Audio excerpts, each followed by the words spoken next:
Seigneur, tout est soumis à ta volonté.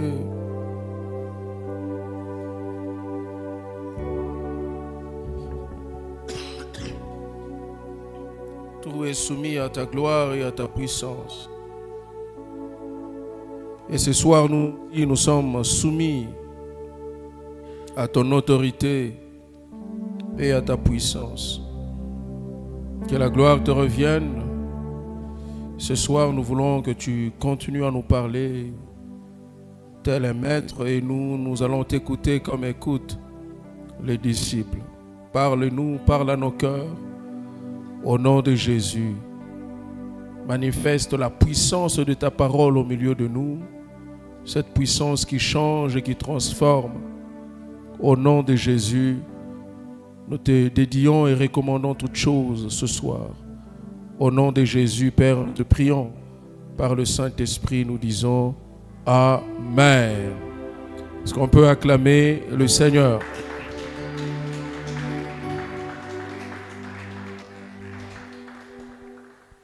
Alléluia. Que le Seigneur nous bénisse. Alors, ce soir, je vous demanderai de pardonner ma voix. Donc,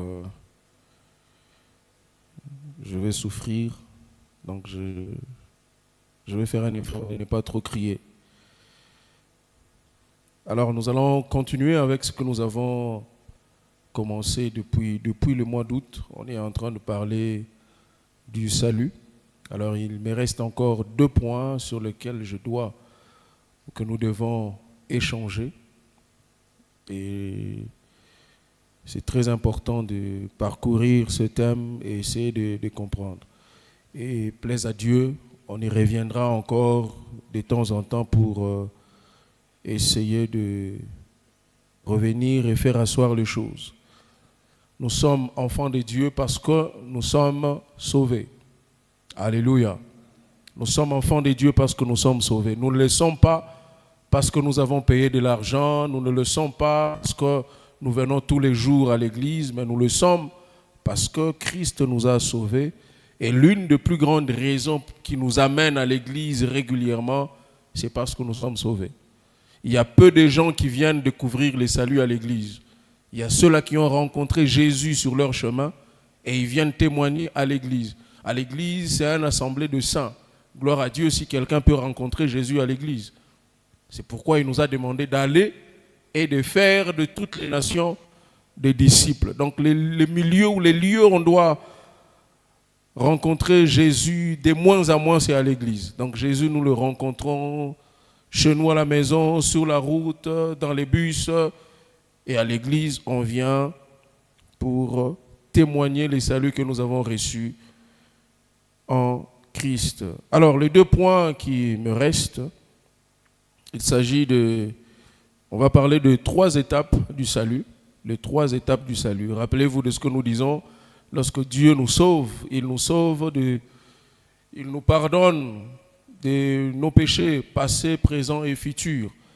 Et le salut est aussi, le salut concerne le passé, le salut concerne le présent et il concerne aussi notre futur. Mais pour ce soir, nous allons parler du salut comme une œuvre de Dieu achevée et indestructible.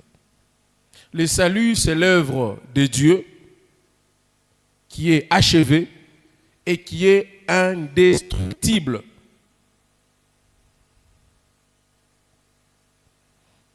En Swahili, on va dire comment? Nikaji ya Mungu, ashakuisha, et puis ajouter les mots qui manquent là. Indestructible, c'est quoi? Voilà. Haiwezi kubomolewa. Voilà. Donc, c'est l'œuvre de Dieu. Nikaji ya Mungu, achevé. Il a déjà accompli. Ashakuisha yote. Et indestructible, qu'on ne peut pas détruire, qu'on ne peut pas renversé. Amen. Je crois que nous avons même eu le temps de répondre à la question selon laquelle est-ce que nous pouvons perdre le salut ou quelqu'un peut perdre le salut? On a suffisamment répondu à cette question. Il peut arriver que quelqu'un perde le salut sauf s'il renie la foi. lorsque tu rénies Jésus comme Seigneur et Sauveur, là tu peux perdre la foi. Alléluia. Donc, si on peut perdre la foi parce que nous avons offensé Dieu, alors que nous avons déjà donné notre vie au Seigneur, alors que nous l'avons déjà reçu, et si par la suite nous perdons notre salut, parce que nous l'avons offensé, alors en quoi la vie éternelle sera éternelle? Si vous perdez le salut parce que vous avez péché aujourd'hui, alors que vous aviez déjà reçu Jésus, vous aviez déjà donné votre vie au Seigneur, si il vous enlève sa vie éternelle, alors en quoi la vie éternelle sera-t-elle éternelle? Dire ainsi ou parler dans ce sens, cela ne nous donne pas la licence ou la liberté de vivre comme nous voulons ou de faire comme nous voulons. Les actes que nous posons, comme nous l'avons dit, je crois qu'il y a un point entier que nous avons évoqué, les actes sont le fruit du salut. Tout acte que nous posons est le fruit du salut. Tu ne peux pas dire que tu y es sauvé et que tu continues à produire les œuvres de la chair. Chaque œuvre, chaque acte que tu vas poser, chaque geste que tu vas poser après, doit témoigner les saluts que tu as reçus en Christ. Si autrefois tu pouvais voler, aujourd'hui on peut te tenter avec quelque chose que tu aimais voler autrefois. Tu ne sais plus voler parce que tu es sauvé. Tu regardes et puis tu te dis, je suis passé par là, mais je ne peux plus faire ça. Dieu m'a déjà sauvé. C'est ça, l'acte qui émane du salut. Alors si quelqu'un, avant de donner sa vie au Seigneur, avant de le recevoir comme Seigneur et Sauveur, il volait, et après il continue à voler, là il y a un problème. Alléluia. Là il y a un problème. Avant de donner sa vie au Seigneur, avant d'accepter Jésus comme Seigneur et Sauveur, tu étais champion en mensonge. On ne pouvait pas t'attraper. Quand tu mens, tout le monde est d'accord avec toi. Quand tu colportes quelque chose sur quelqu'un, tout le monde accepte et tout le monde propage l'information. Et tu acceptes Jésus comme Seigneur et Sauveur, cette histoire-là doit changer. On doit les voir par ta manière de faire et par ta manière de vivre. Être sauvé ne signifie pas j'ai maintenant la licence de vivre comme je veux parce que je suis maintenant dans la maison de Dieu. Il faut faire très attention. Je le dis toujours, c'est même ça le piège de la grâce. Je ne suis pas tenté de dire, comme certains le diraient, la grâce est trompeuse. Ça n'a rien à voir. Mais le piège de la grâce, c'est celui de vous faire croire que lorsque vous avez l'approbation de Dieu, vous accédez dans le Saint des Saints par Jésus et qu'après, vous êtes appelé à vivre comme vous voulez. Non, non. L'apôtre Paul le dit clairement. Dans Romains chapitre 5, le verset 20, il dit, là où le péché abonde, la grâce vient surabonder. Il précise les choses. Lisons les textes. Romains chapitre 20, Romains chapitre 5, le verset 20, et puis nous allons lire Romains chapitre 6, juste le premier verset.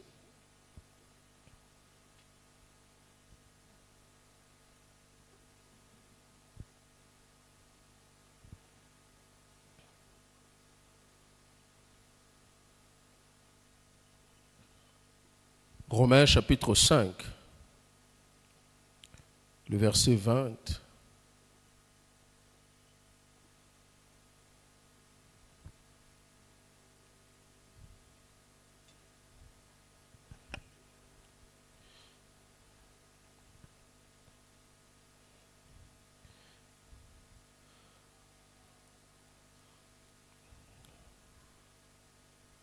On va lire aussi le verset 21, donc les deux derniers versets.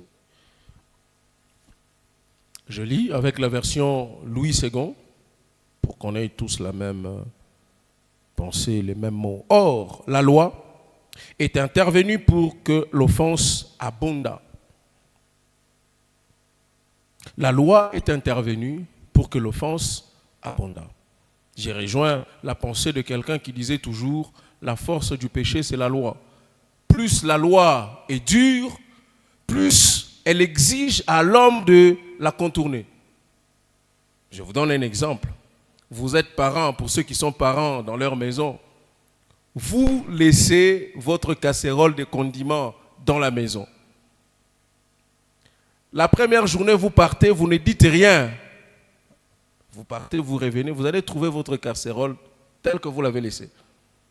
Personne ne viendra toucher. Parce que les gens ne savent pas qu'il y en avait.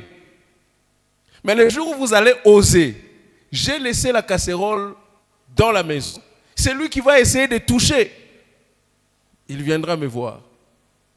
Déjà, vous mettez dans leur tête qu'il y a quelque chose à manger dans la maison. Il faut qu'on cherche. Maintenant, comment nous allons manger sans que maman ne se rende compte? Il y a une loi établie. Et quelqu'un essaye de la contourner. Rassurez-vous, on nous attrape toujours quand vous faites ça. Parce que plus vous mangez, plus ça vous donne envie de continuer. Tu te retrouves, tu as déjà consommé une partie. Tu regardes là où tu viens, très loin. Là où tu vas, c'est trop loin. Bon, continue quand même. Et puis tu te prépares et dis, bon, même si on va me taper, de toutes les façons, j'ai déjà mangé. C'est plus lorsque quelqu'un prend la connaissance de la chose, il cherche à essayer de la contourner. C'est la même pensée que l'apôtre Paul donne ici. Il dit, or, la loi est intervenue pour que l'offense abondât. Mais là où le péché a abondé, la grâce a surabondé. Le verset 21, afin que, comme le péché a régné par la mort, ainsi la grâce régna par la justice pour la vie éternelle, par Jésus-Christ notre Seigneur. Alors j'aimerais attirer votre attention maintenant dans Romains chapitre 6. C'est juste tourner la page et...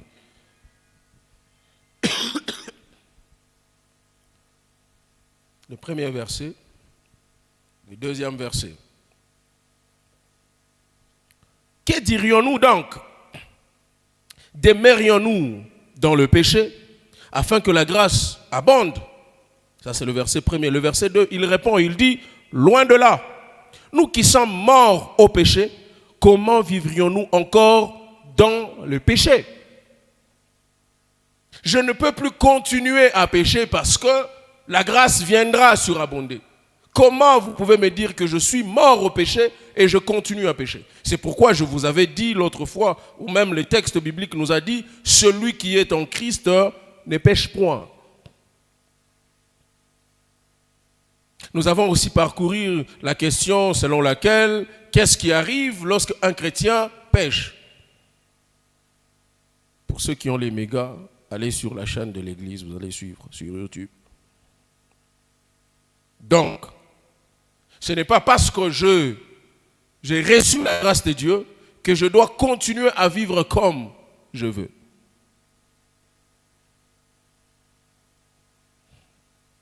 Je ne sais pas si je vais me rappeler si ce sera ça le bon texte. Ça doit être Matthieu 22. Le festin organisé par le roi, c'est ça, non? Pour les lecteurs de la Bible. Cherchez. Matthieu 22. Donnez-moi la pensée de Matthieu 22. Je crois que ça doit être ça. Matthieu chapitre 20 parle des ouvriers, première heure, troisième heure. Matthieu 22, ça dit quoi? Nous sommes aux études bibliques. Parabole de noces, hein? Voilà, lisez maintenant ce texte-là. Moi, je vais juste les paraphraser. Les phrases, l'idée, je vous donne du texte. Un roi organise un festin.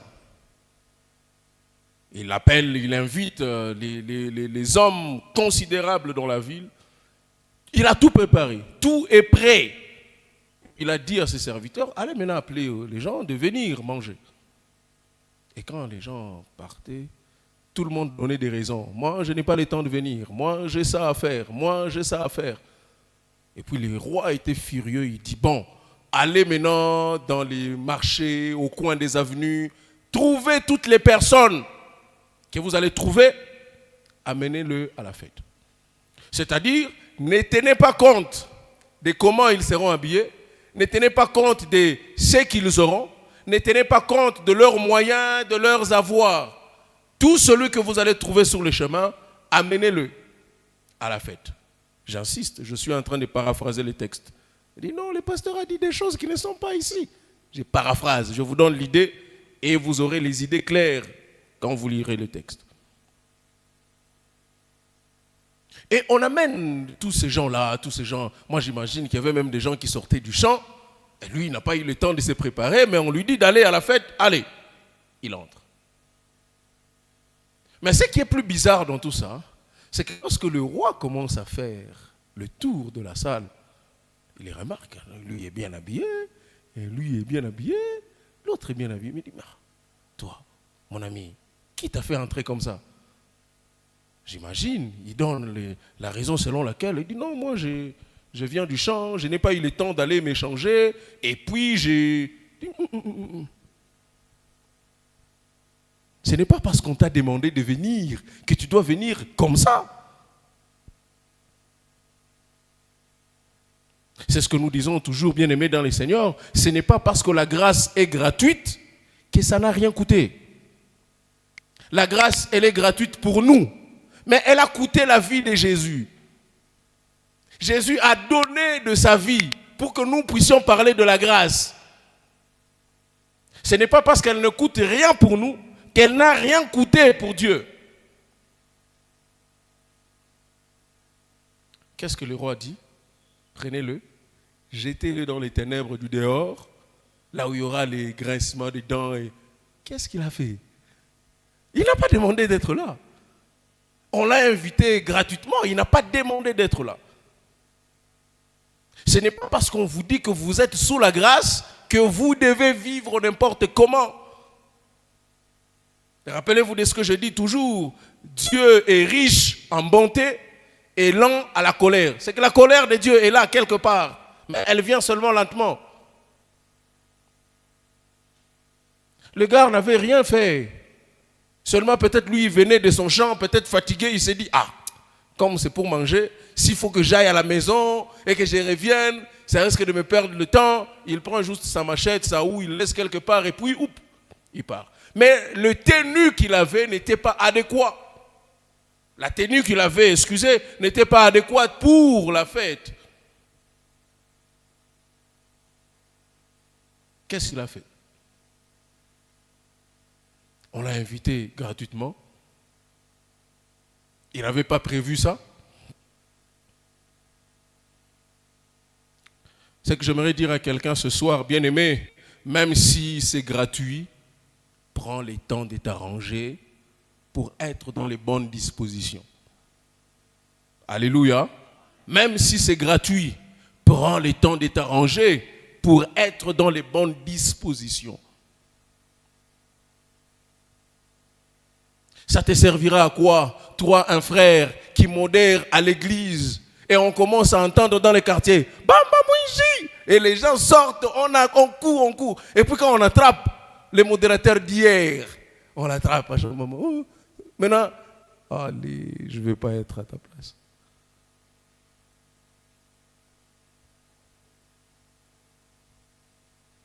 Alléluia. Je me rappelle, Papa Alain nous a raconté une petite histoire. Une fois, il dit, on attrape un voleur. Vous voyez dans le quartier où il y a toujours des vols. Aujourd'hui, on a volé la cuillère, on a volé ça là-bas. Et ce jour-là, malheureusement, on a attrapé un voleur qui n'a volé qu'une petite chose. Maintenant, tellement que les gens avaient la colère de toutes leurs choses qu'ils ont perdues, ils ont déchargé ça sur lui. Tout le monde a dit que c'est lui. Et on commençait à poursuivre les voleurs. On attend. Et puis le voleur, il a escaladé un mur. Et puis il fuit.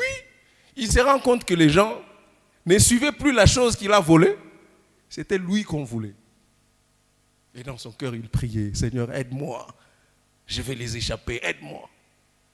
Et après, il prend des courbures, et puis il escalade un mur, et puis il se cache. Il regarde derrière, il n'y a plus personne. Et puis il dit, merci Seigneur.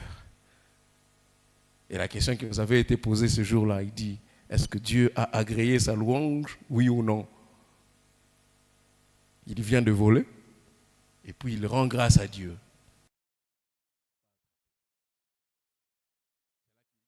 Il nous enseignait sur la louange universelle et la louange des rachetés. La louange de tout le monde n'exclut personne. Amen. Hein? Mais Dieu nous attend à une qualité de vie différente de tout le monde. Que tous ceux qui respirent louent l'Éternel. C'est dans ça que se retrouve même ce voleur-là qui a volé. Dieu a agréé. Parce qu'il respire, il loue. Mais il y a une dimension de plus que Dieu attend de nous, ses enfants.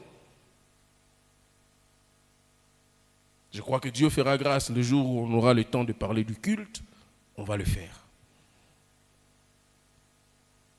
Je vais vous expliquer les tenants et les aboutissants de tout ça. Mais ce que je voulais juste dire à chacun d'entre nous, ce n'est pas parce qu'on parle de la grâce que chacun doit vivre n'importe comment. Si on rentre dans l'histoire de Matthieu 22, vous allez vous rendre compte que le monsieur n'a rien à voir avec la punition qu'on l'a infligée. Il a juste subi d'être au bon moment, au bon endroit, mais avec une mauvaise tenue.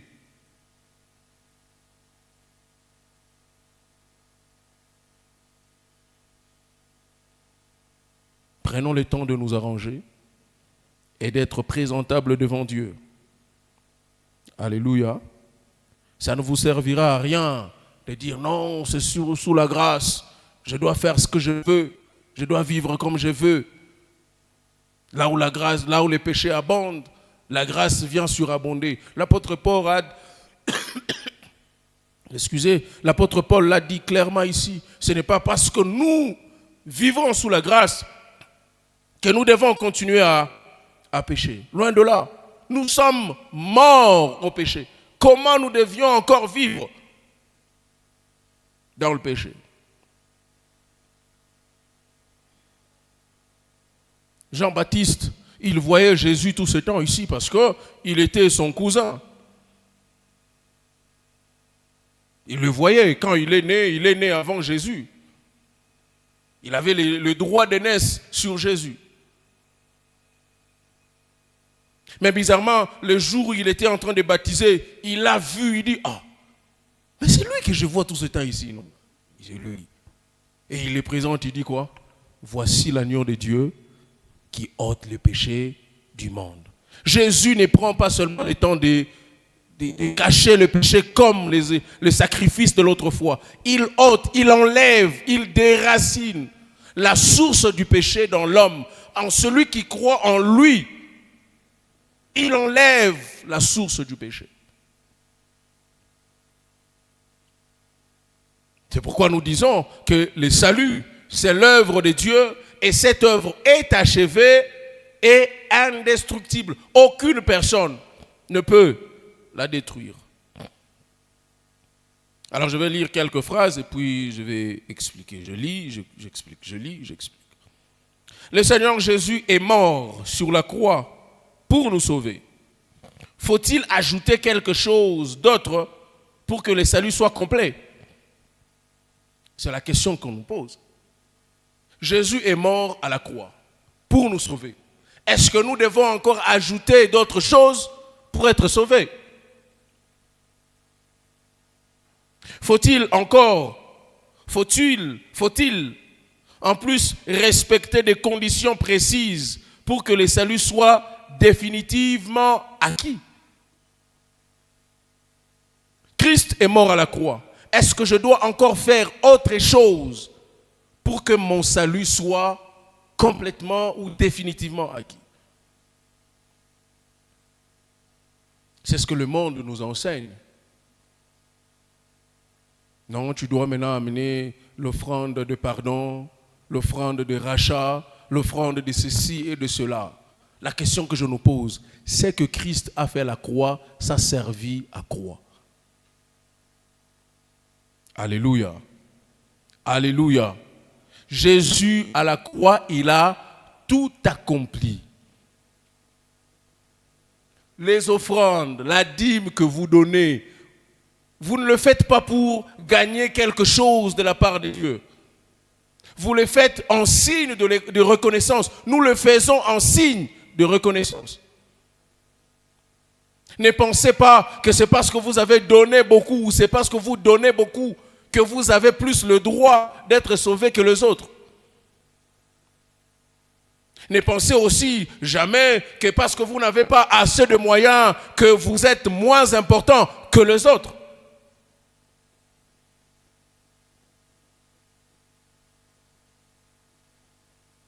Le salut que Dieu nous a donné n'a rien à voir avec ce que nous avons, n'a rien à voir avec ce que nous donnons. Celui qui a tout donné, il s'est organisé de tout donner pour qu'il n'y ait rien d'autre à faire pour être sauvé. Le premier point que je vais évoquer dans ce point, c'est que une œuvre totalement accomplie par le Seigneur. Le salut est une œuvre de Dieu, achevée et indestructible. Le premier sous-point, c'est que c'est une œuvre totalement accomplie par le Seigneur. Comme nous le disons toujours et comme nous l'avons dit précédemment, le salut est une œuvre fondée. Le salut est fondé sur l'œuvre du Seigneur. Cette œuvre est parfaite, complète, achevée. Il l'a déclaré lui-même. Jésus lui-même l'a dit dans sa parole.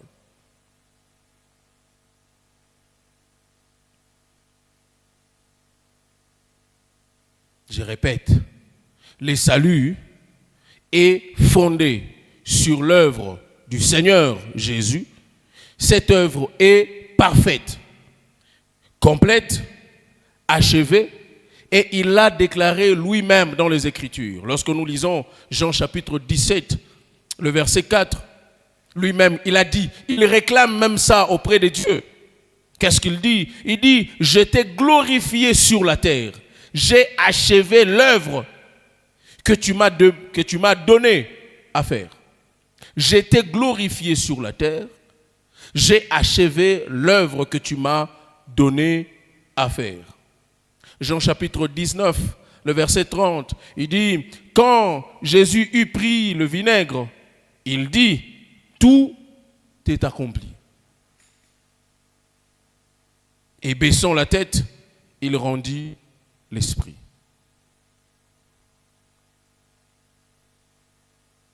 Le tout est accompli là. Il est significatif pour tout le reste de notre vie. Il n'a pas fait un travail en partie. Il a fait un travail accompli et achevé.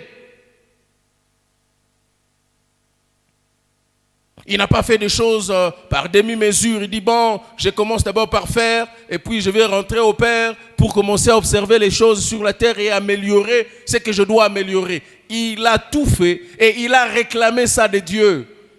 J'étais glorifié sur la terre et j'ai achevé l'œuvre que tu m'as donnée à faire. C'est quelle œuvre? Celle de sauver toute la terre en mourant à la croix. L'apôtre Paul insiste aussi et dit, le salut est un don de Dieu. L'homme n'a rien à ajouter. Il doit seulement l'accepter par la foi.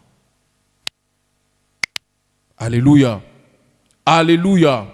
Le salut est un don de Dieu. Et ça, je ne cesserai jamais de vous le répéter. C'est un don gratuit. C'est le don gratuit de Dieu. Tout ce que nous avons à faire, c'est le recevoir, c'est l'accepter. Par la foi, bien sûr. Éphésiens chapitre 2, le verset 8 jusqu'au verset 10. Il est écrit, c'est par la grâce que vous êtes sauvés, par le moyen de la foi. Et cela ne vient pas de vous. C'est le don de Dieu. Ce n'est point par les œuvres, afin que personne ne se glorifie. Première chose, c'est par la grâce que nous sommes sauvés au moyen de la foi. Et cela ne vient pas de vous, cela ne vient pas de nous, cela ne vient pas de nous autres.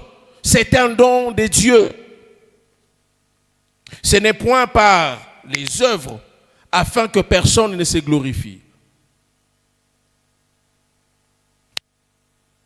Ce n'est pas par les œuvres. Personne ne sera sauvé par les œuvres.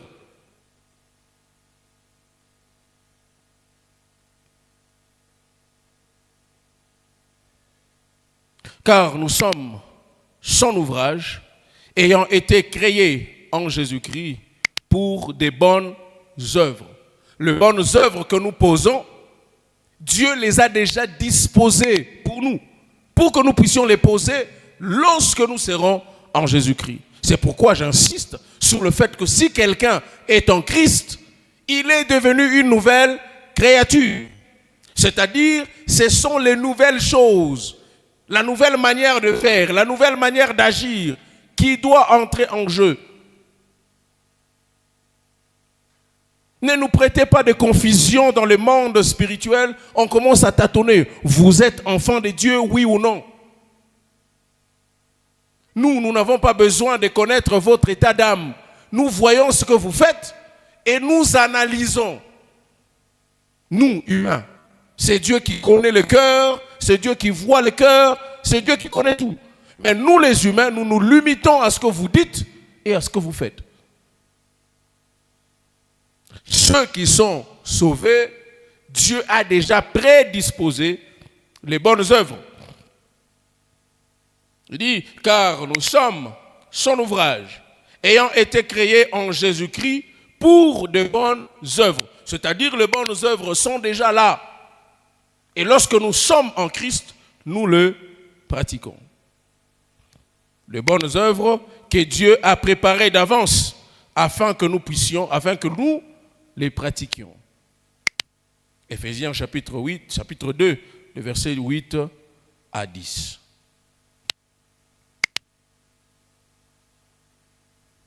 Les œuvres sont les fruits du salut.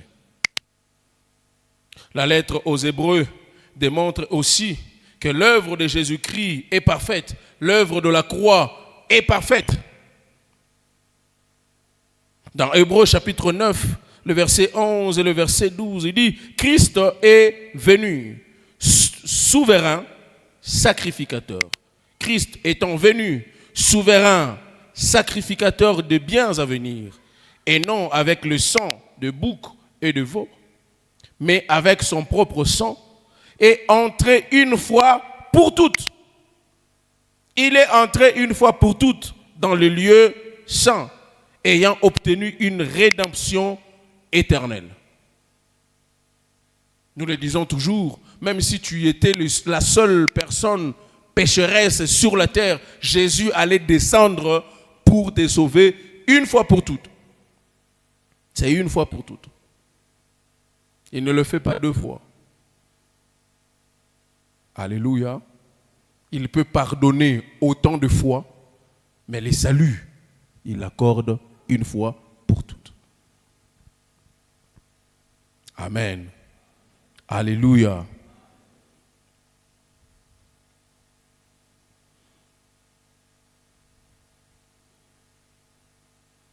Hébreux chapitre 10, le verset 10.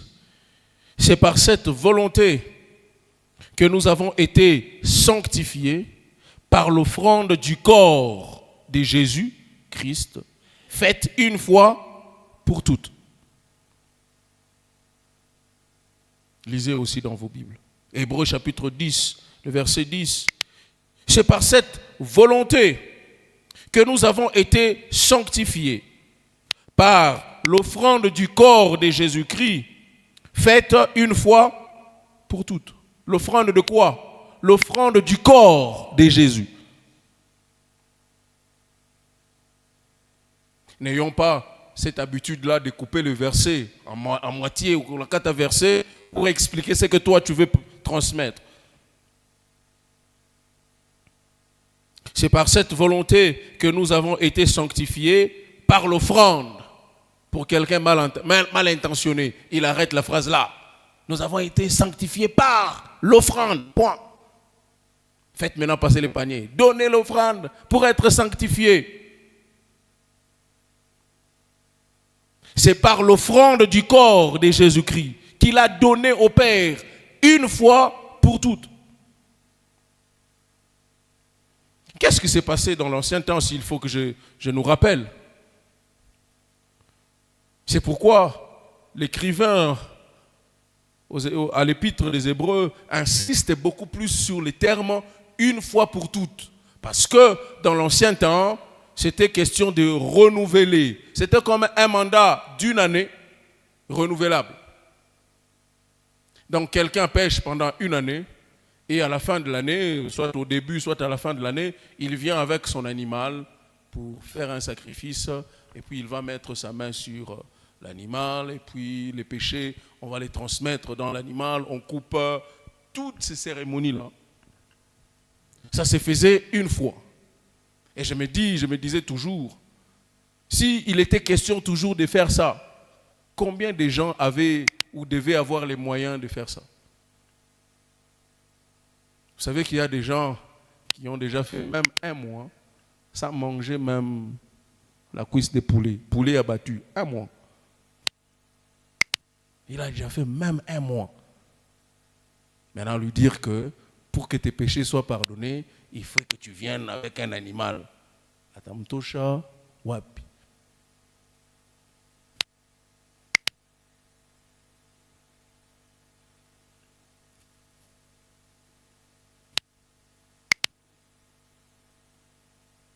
Et l'épître aux Hébreux insiste sur le terme une fois pour toutes parce que Jésus a fait ce travail-là une fois pour toutes.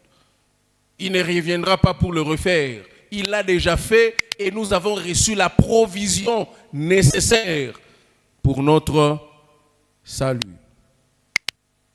Alléluia. Hébreux chapitre 10, le verset 12 et le verset 14.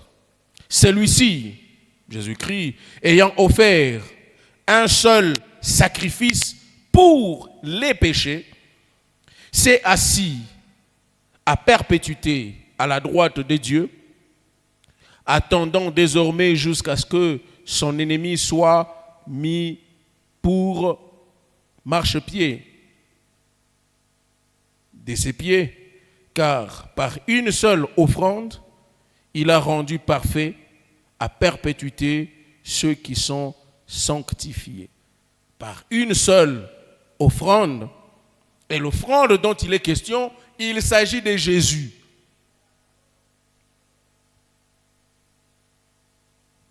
Il s'agit de Jésus.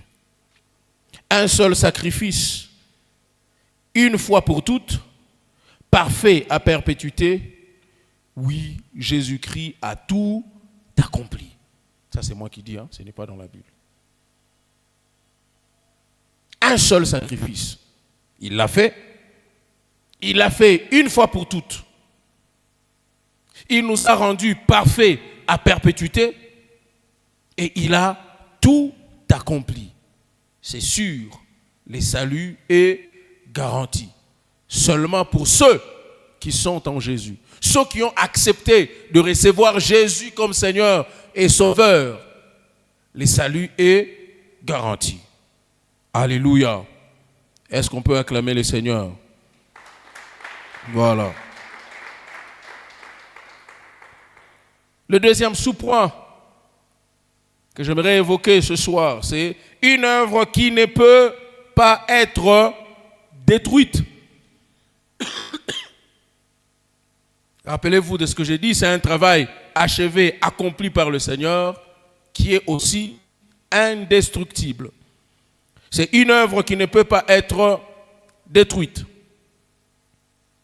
Nous venons avec vous de voir que Jésus a rendu définitivement parfait ceux qui sont sanctifiés par lui, bien sûr. Ceux qui lui appartiennent vraiment. Il ne risque pas donc d'être condamnés. Ceux qui appartiennent à Jésus, ceux qui sont sanctifiés par lui, il n'y a aucun risque qu'ils soient condamnés. Romains chapitre 8, le verset 1er le dit. Il n'y a donc maintenant, il s'agit de maintenant, il n'y a donc maintenant aucune condamnation pour ceux qui sont en Jésus-Christ.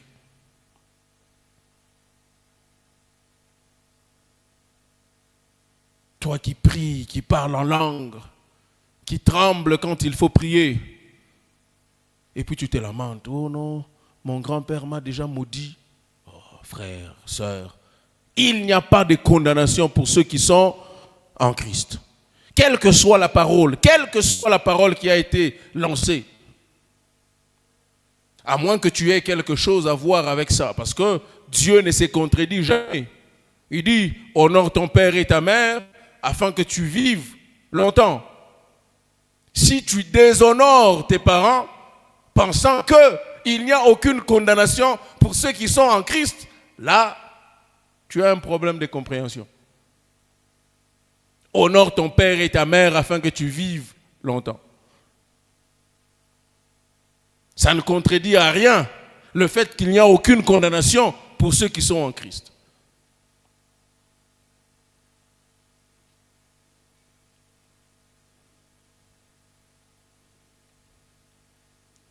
Mais il arrive qu'on s'imagine de choses. On peut imaginer que des forces ou des événements exceptionnels pourraient quand même entraîner notre condamnation. Satan nous accuse devant Dieu. Peut-être qu'un jour, il va réunir beaucoup de graves accusations contre nous, suffisamment pour que Dieu nous rejette. L'apôtre Paul répond à cette question-là. Paul répond à cette question dans Romains chapitre 8, le verset 31 jusqu'au verset 34. L'ennemi peut présenter devant Dieu des accusations contre toi. Je le vois, ce frère-là, il n'est pas honnête, il n'est pas sincère. Je vois cette sœur-là, elle n'est pas honnête, elle n'est pas sincère. Le diable peut réunir toutes les choses là contre toi et les présenter devant Dieu. Écoutez maintenant la réaction de Paul. Romains chapitre 8, le verset 31 à 34. Il dit, que dirons-nous donc à l'égard de ces choses? Si Dieu est pour nous, qui sera contre nous? Lui qui n'a point épargné son propre fils, mais qui l'a livré pour nous tous, comment ne nous donnera-t-il pas aussi toutes choses avec lui? Qui accusera les élus de Dieu? C'est Dieu qui justifie. Qui les condamnera? Christ est mort. Bien plus, il est ressuscité et il est à la droite de Dieu et il intercède pour nous. L'ennemi peut accuser, mais Christ est là pour intercéder en notre faveur. Alléluia. L'ennemi peut t'accuser. Les gens peuvent vous accuser. Les gens peuvent même juger, condamner votre manière de faire les choses. Peut-être ils vous jugent, ils vous condamnent à tort et à raison, ou même à raison. Mais rappelez-vous, Jésus est à la droite du Père pour intercéder à notre faveur. Si Dieu est pour nous, qui sera contre nous? Le Dieu créateur des cieux et la terre, il est de notre côté. Qui sera contre nous? Je ne sais pas s'il y a quelqu'un qui comprend ces choses. Le Dieu créateur de toutes choses est de ton côté. Qui sera contre toi? Même s'il y a une multitude de personnes contre toi, mais puisque Dieu est avec moi, cela est suffisant. David dit, quand je marche dans la vallée de l'ombre de la mort, ça signifie qu'il était seul dans la vallée de l'ombre de la mort. Il n'a pas dit quand nous marchons dans la vallée. Il a dit quand je marche. C'est-à-dire, il est seul. Il marche dans la vallée de l'ombre de la mort. Mais son assurance, sa sécurité à lui, c'est que Dieu est avec lui. Alléluia. Les gens peuvent vous condamner à tort ou à raison. D'accord. L'ennemi peut présenter même des preuves devant Dieu à tort ou à raison. Il n'y a pas de problème. Mais qui condamnera les élus de Dieu? C'est Dieu qui justifie. Il n'y a pas de condamnation pour ceux qui sont en Christ. Je ne te donne pas une licence de vivre mal, de faire du mal aux gens sous prétexte qu'il n'y a aucune condamnation. Frère, ce que tu fais, tu le moissonneras. Alléluia. Alléluia. N'interprète pas mes propos comme si c'était une licence que je te donnais de faire n'importe quoi. Soyons équilibrés. J'insiste, soyons équilibrés. Ne tirez pas les choses d'un seul côté. Vous risquez d'être déséquilibré et vivre une vie en désordre.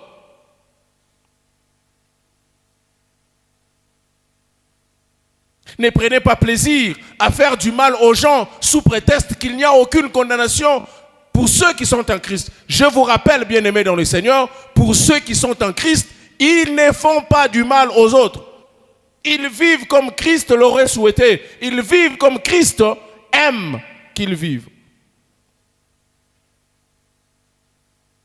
Alors tu ne peux pas escroquer les gens sous prétexte qu'il n'y a aucune condamnation pour ceux qui... Même si Dieu ne te fait rien, rassure-toi, il utilisera même l'État pour t'arrêter. Alléluia. Donc tu n'as aucune raison de dire que je dois faire les choses mal, je dois maltraiter les gens, je dois vivre bizarrement avec les autres, je m'en fous de ce que les autres peuvent penser. Ok. De toutes les façons, c'est ma vie, je la mène comme je la veux. Ok.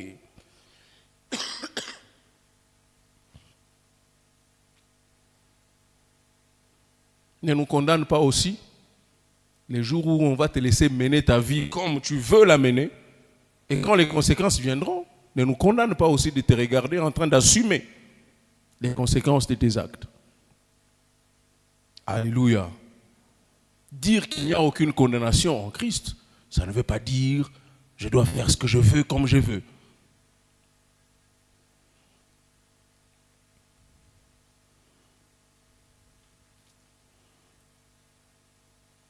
L'amour de Dieu pour ses enfants, donc pour nous, ses enfants, l'amour de Dieu est sans limite.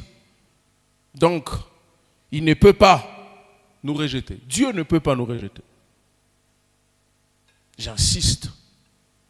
Dieu ne peut pas nous rejeter. Peu importe ce que nous faisons. Dieu ne peut pas nous rejeter. Mais lorsque nous vivons mal, lorsque nous offensons Dieu, c'est nous qui n'avons plus le courage de s'approcher vers Dieu. Mais Dieu est toujours là. Dans sa maison, sur son trône. Tu ne sais plus accéder dans son intimité.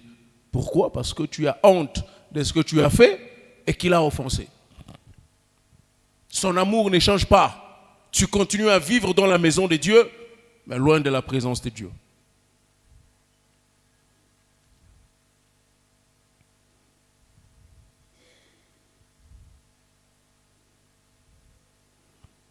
Non seulement par son amour, il ne peut pas nous rejeter, mais il ne peut pas aussi nous laisser condamner. Le Seigneur Jésus a été livré pour nous. Il est mort pour nous, à notre place. Il est ressuscité. Ce qui prouve sa victoire sur la mort, la résurrection de Christ. Plus encore, il intercède pour nous. Dire que Dieu, Jésus intercède pour nous, rappelle seulement à Dieu que nous sommes incondamnables. Nous ne sommes plus condamnable. Puisque lui-même a déjà été condamné pour nous, il a été condamné à notre place. L'apôtre Paul dit dans Romains chapitre 8, je vous recommande de lire le livre de Romains. Romains chapitre 8. Lisez Romains chapitre 8, du premier verset jusqu'au dernier verset. Il y a beaucoup de vérités par rapport à notre identité en Christ. Alléluia. C'est un TP que je donne. Mercredi prochain, on va revenir dessus. Lisez. Au-delà de tout ce que vous allez lire, partage biblique, d'accord. Lisez. Rappelez-moi. Hein. Lisez Romains chapitre 8, le premier verset jusqu'au dernier verset. Vous allez aimer. Vous-même, en lisant ces versets, vous allez aimer. En d'autres termes, ça parle de vous en Christ. Lisez. Écoutez ce que l'apôtre Paul dit. Il dit, j'ai l'assurance que ni la mort, ni la vie, ni les anges, ni les dominations, ni les choses présentes, ni les choses à venir, ni les puissances, ni la hauteur, ni la profondeur, ni aucune autre créature ne pourra nous séparer de l'amour de Dieu manifesté en Jésus-Christ, notre Seigneur. Rien ne peut te séparer de l'amour de Dieu. Rien, ni personne ne peut nous séparer de l'amour de Dieu. Aucune créature, aucune chose, aucun événement sur la terre, ou même dans le ciel, dans le passé ou même dans l'avenir, dans le présent, aucun obstacle ne peut nous arrêter ou ne peut arrêter l'amour de Dieu pour nous, ses enfants.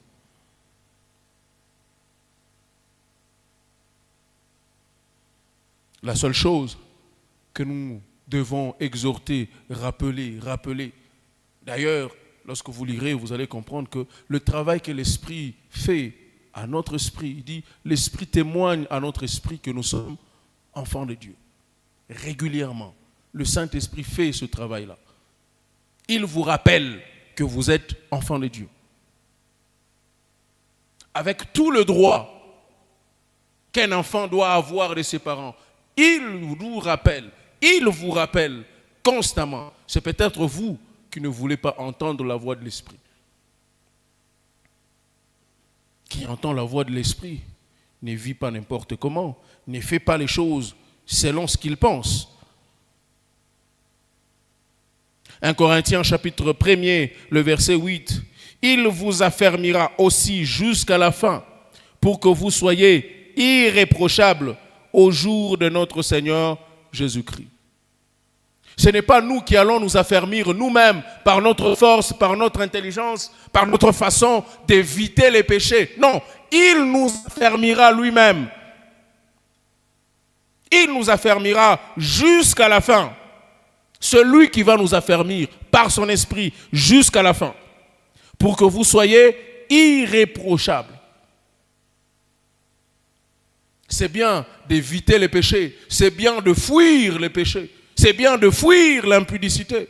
C'est bien de ne pas faire du mal. C'est bien toutes ces choses-là. Mais ne pense pas que ces choses-là, tu les fais par ta propre force. L'Esprit de Dieu est là pour t'aider.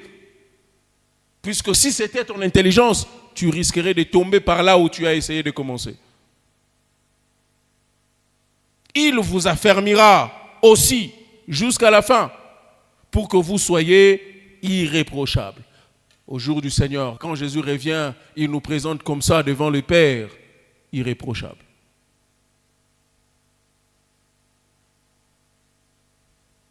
Quand l'ennemi s'élèvera, il dit, ah, mais lui, quand il fait les tests, il fait... Hé, regarde à la croix.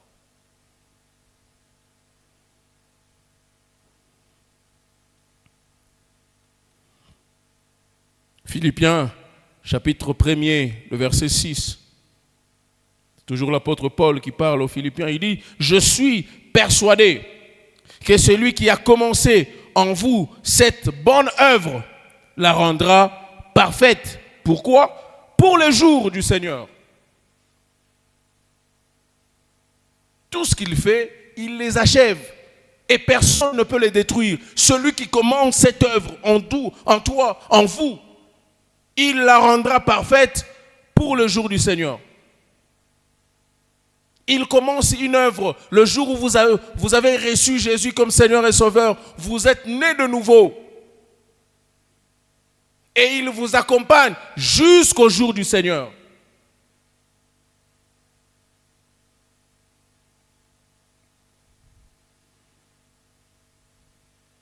Il rendra parfaite ce qu'il a commencé en vous.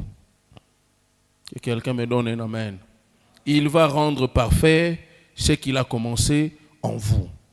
Même si elle peut sembler petit, même si elle peut sembler insignifiant. Aujourd'hui, tu as un ministère que les gens ne regardent même pas. Quand tu parles, les gens ne te considèrent même pas. Rassure-toi, Dieu rendra parfait ce ministère. Parce que celui qui l'a commencé en toi, celui qui l'a déposé en toi, il le rendra parfait. Tu commences des affaires, ça ne marche pas, tu tâtonnes à gauche et à droite. Mais puisque tu as écouté Dieu et Dieu a commencé avec toi, il rendra parfait ce que tu as commencé avec lui.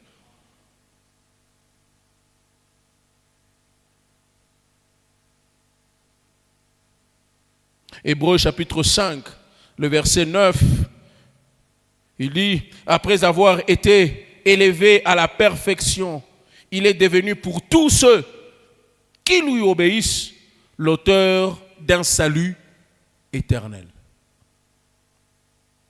Vous voyez l'œuvre que Jésus a faite? Personne ne peut détruire l'œuvre que Christ a faite. Il dit, après avoir été élevé à la perfection, il est devenu pour tous ceux qui lui obéissent l'auteur d'un salut éternel.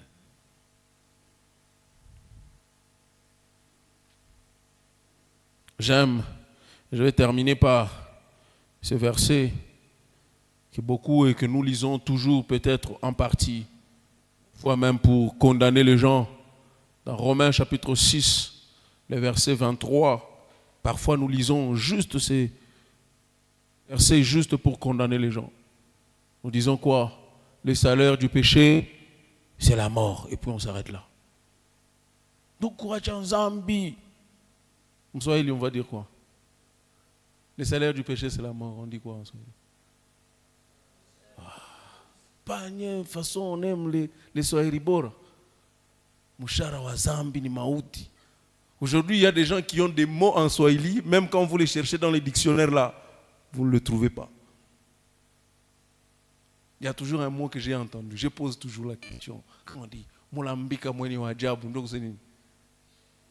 Lambika. Ça veut dire quoi? Papa, il utilise toujours.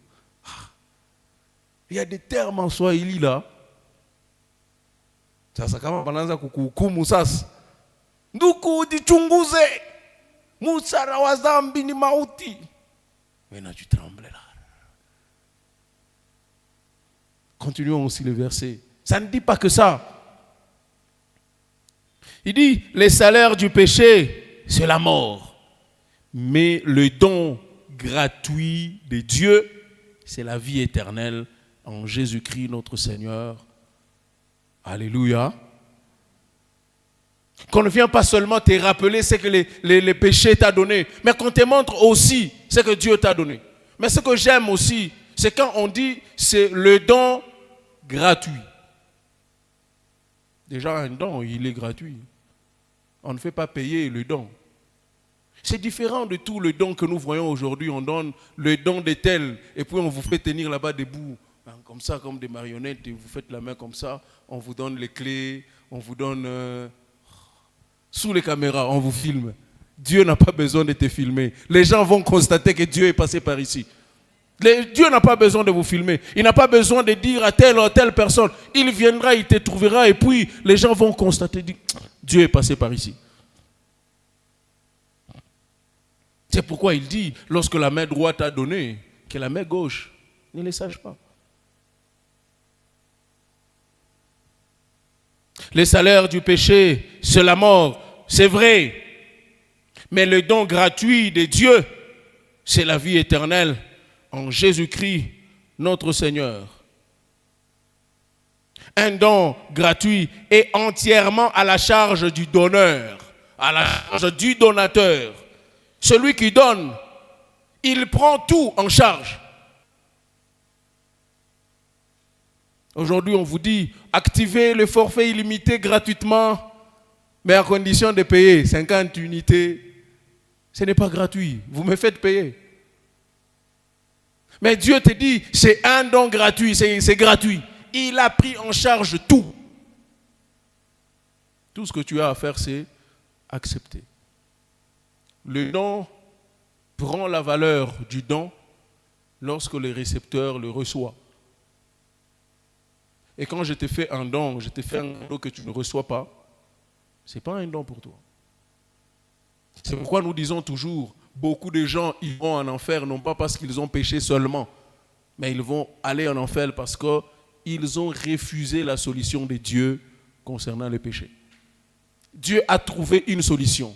Il a donné la solution. Croire en Jésus, vous êtes pardonné de tout péché. Non, il y a d'autres qui vont se dire, non, moi je ne crois pas. Et c'est pour ça qu'ils iront en enfer. La solution pour le péché est déjà trouvée, c'est Christ. Vous croyez en Jésus, vous êtes sauvés. Pardonnés de tout péché, passé, présent et futur. Que le Seigneur bénisse sa parole.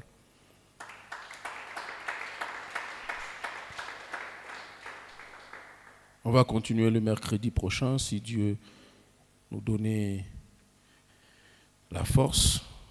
Aujourd'hui, je rends gloire à Dieu parce que j'ai quand même utilisé ma voix. Le dimanche, je n'avais pas pu l'utiliser, en tout cas parce que je suis atteint par une petite toux qui dérange ma voix et je ne fais que tousser à tout moment. Gloire à Dieu que je sois à mesure de parler. Il restait de peu que j'appelle quelqu'un et dit, bon, frère, prépare-toi pour prêcher. Mais avec foi, je me suis dit, bon, je vais parler. Je vais parler. C'est pourquoi je vous dis toujours, frères, sœurs, soyez toujours prêts. Alléluia. Soyez toujours prêts. Je peux vous appeler frère. C'est vous qui prêchez. Dieu, ça ne pas aller. Je vous assure. Tous les versets que vous connaissez vont partir. Tous les thèmes que vous avez déjà préparés, partis. Donc soyez toujours prêts. Et priez aussi pour que Dieu nous donne la bonne santé, qu'on soit toujours là, disponible. Tout ce que je me dis, je suis encore trop jeune. C'est ce que je dis à Dieu. Seigneur, je suis encore trop jeune. Donne-moi encore des forces. Il m'est arrivé un moment où j'ai oublié presque tout. Tu me dis une histoire, 5 minutes après, rassure-toi. J'ai déjà oublié. Donc, Dieu est en train de nous faire grâce. Et donc, le mercredi prochain, on va avancer, sauf imprévu, peut-être terminé. On va voir les 3 étapes du salut. Et puis, on va voir les problèmes de ceux qui réunissent la foi. Ils vont devenir quoi? Ceux qui réunissent la foi. J'espère qu'on va finir les 2 points le mercredi prochain. J'aimerais que tu pries pendant un petit moment avant de donner tes offrandes. Dis à Dieu, Seigneur, laisse que ton esprit me rappelle encore et davantage que je suis ton enfant. Que le Saint-Esprit parle dans mon cœur. Que le Saint-Esprit influence ma manière de faire. Que le Saint-Esprit influence mes actes. Que je pose les bonnes œuvres que tu as préparées à moi et pour moi. Que je sois à mesure de refléter ton image et ta ressemblance. Le salut que tu m'as donné doit influencer même mes actes, doit influencer même mes œuvres. Tout ce que je dois faire doit refléter le salut. Jean le Baptiste le disait, produisez le fruit digne de la repentance. Laisse que les œuvres, que les fruits que je dois produire soient dignes de la repentance, soient dignes de ce changement de vie. Les hommes peuvent me condamner, mais que je ne sois pas condamnable par toi, que je sois irréprochable. devant toi. Prie le Seigneur, prie le Seigneur. Son pardon est disponible. Tu sais que tu as des choses à arranger. N'attends pas dimanche, n'attends pas demain, n'attends pas la nuit. Dis à Dieu, pardonne-moi, j'ai besoin de remarcher avec toi. J'ai besoin de repartir à zéro. J'ai besoin de faire mieux, j'ai besoin de faire plus. Aide-moi, Seigneur, pardonne-moi. Le pardon de Dieu est disponible. Il ne se lassera jamais de nous pardonner. Il ne se lassera jamais de te pardonner. Il n'oubliera jamais de te pardonner. Il ne remettra pas le pardon que tu lui as demandé aujourd'hui à demain. Aussitôt demandé, il te pardonnera, il te relèvera, il marchera avec toi. Il marchera avec toi. Tu n'es pas obligé de rester par terre. Dieu t'attend debout et au bout du chemin. Lève-toi, marche avec Dieu. Lève-toi, sois éclairé. Lève-toi, prends la main de Dieu, marche avec lui. Alléluia. Seigneur, merci pour ta grâce. La grâce que tu nous apportes, la grâce qui surabonde. Là où le péché a abondé, la grâce vient surabonder. Non pas pour que nous continuions à vivre dans le péché, mais que nous puissions vivre et refléter la vie de Christ. Père, laisse que ces choses nous donnent la vie. Père, laisse que ces choses prennent racine dans nos cœurs, afin que nous soyons à mesure de le transmettre par notre manière de vivre. Que notre vie soit une vie de qualité. Notre vie, c'est celle que toi tu attends. Merci, tendre Père. Que la gloire te revienne.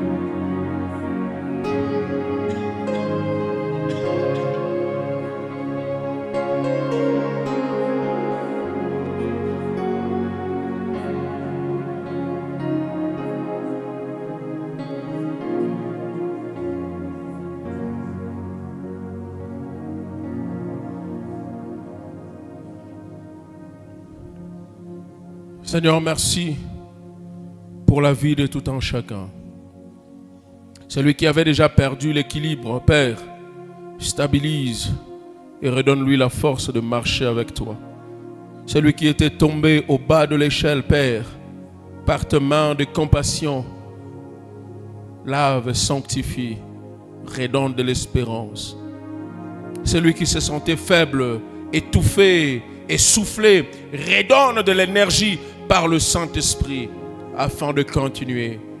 Mais celui qui a été malade physiquement ou même émotionnellement, je prie par le Saint-Esprit qui remonte et qui redonne de la force spirituellement, émotionnellement, mentalement et physiquement au nom de Jésus. Merci, tendre Père, pour la grâce que tu déverses pour chacun d'entre nous. Rends-nous capables de marcher et de t'honorer par notre qualité de vie. Au nom de Jésus. Père, nous te prions par le Saint-Esprit. Au nom de Jésus, nous disons Amen. Pouvons acclamer le Roi de gloire.